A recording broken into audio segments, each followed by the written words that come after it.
Blasphemous is a non-linear action game developed by the Game Kitchen and was released on PC, PS4, Xbox One, and the Nintendo Switch on September 10, 2019. It follows a silent protagonist whom people call the Penitent One on their journey to rid the land of Orthodoxia of a curse known as the Miracle. The Penitent One is stuck in a never-ending limbo of dying and being resurrected, so expect him to die a lot on his path to righteousness.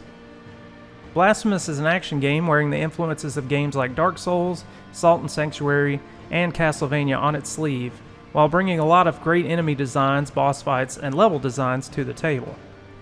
The game starts off with the Penitent One in a room surrounded by mountains of bodies that look like it. Not only does this show off the beautiful and at the same time twisted art of the game, but it also shows that this probably isn't the first time this journey has been attempted. Even though deaths are going to happen often, the Penitent One isn't helpless. He has the ability to attack with his sword in swipes both horizontally or vertically that can be done either on the ground or in the air.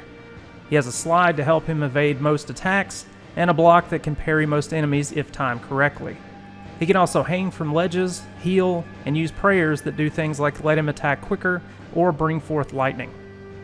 Two major gripes I had with healing and prayers are how quickly you can be interrupted while trying to do them. And I honestly didn't find either of these things to be as useful as I would have liked.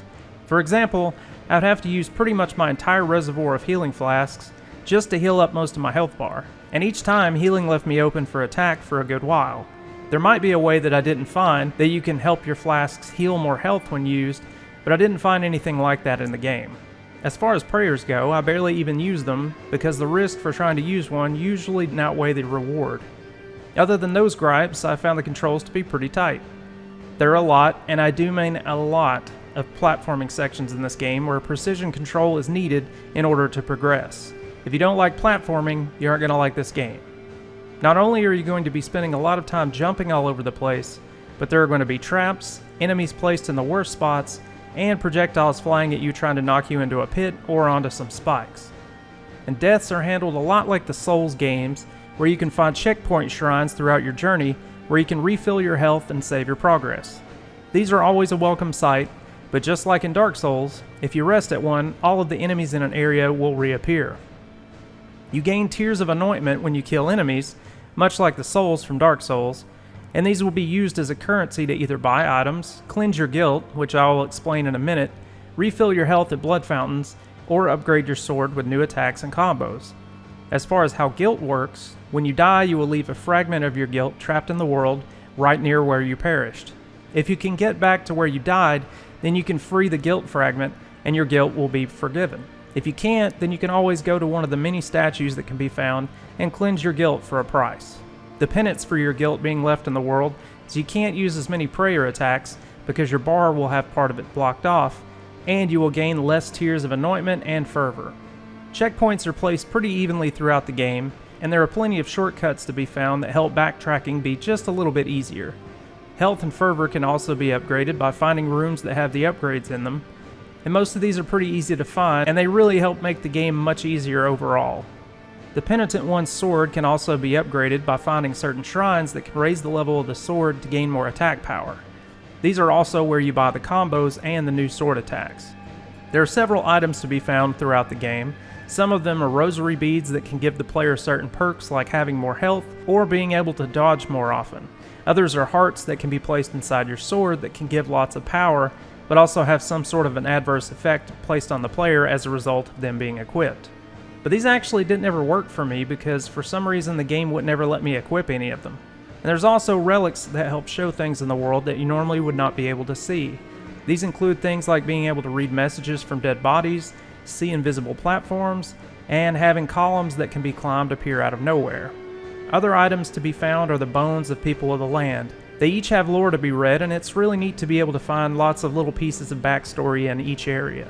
Enemies range from really easy to downright a pain in the ass. And I must say I love the designs of all the enemies because the art style is beautiful, but I can't say I love all the enemies themselves. Most of them are fun to fight and are placed in ways that make you have to look before you leap, but some of them are just put in spots that are really cheap. This doesn't happen super often, but when it does, it probably will make you groan or might even make you angry. Some of the late areas in the game had more of these, but I will say there's one early area that has a ton of this too. Just a fair warning that this game wants you to die and sometimes it'll feel cheap.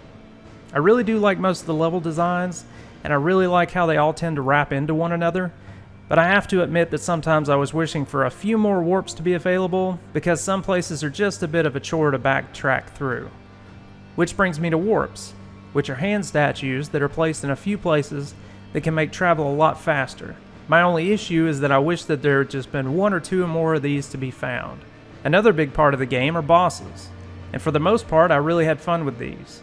There were probably 3 of them that I thought were just no fun at all, but the rest of them were really well designed and I had a blast facing off against them. As far as graphics and sound, I absolutely love the art style of Blasphemous. It's almost got a 16-bit pixelated look and runs smoothly most of the time. I had some very small frame dips here and there, but they're really few and far between. The sounds were really well done, and I didn't find anything to be unpleasant to the ears. And music was really good, and did a great job of laying down a very creepy or unsettling atmosphere. So, do I recommend Blasphemous? Yes, I do. Despite the negatives that I brought up earlier, this is a really great game, and those are gripes that not everyone will feel the same way about. It kept me hooked for the 11 hours that it took for my first playthrough, and I still have 18% of the game map that I need to explore, so I'll be diving back into it as soon as possible. There are multiple endings, and some things to be unlocked after finishing the game, so I think there's replayability for sure. I will say that this game will not be for everyone though, and if you don't like difficulty or getting upset easily at games as a result, then this won't be for you at all. But if you like a good challenge and dig a good non-linear action title, then definitely check this one out. Thank you for watching, and if you liked the video, then please consider giving it a thumbs up, and also subscribing for more content. If you want notifications, then remember to ring the little bell, and I'll see you all in the next video.